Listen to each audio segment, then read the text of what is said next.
మరొక విషయాన్ని మనం తెలియపరచుకోవాలి. ఏదైతే మనం శ్రీకృష్ణదేవరాయ కాపు ఐక్యత సంక్షేమ సంఘం అని చెప్పేసి మనం ఒక సంఘాన్ని ఏర్పాటు చేసుకున్న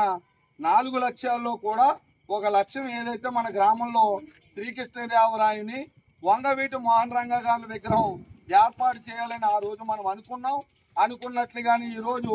గ్రామ ప్రజలందరి సహాయ సహకారాలతో మరి కూలికెళ్ళే వాళ్ళు రోజుకి 500 రూపాయలు 400 రూపాయలు కూలికెళ్ళి మరి ఆ కూలి డబ్బుల మీద బతికే నిరుపేదలందరూ కూడా ఈరోజు శ్రీకృష్ణదేవరాయ వంగవీటి మోహన్ రంగ గారి విగ్రహానికి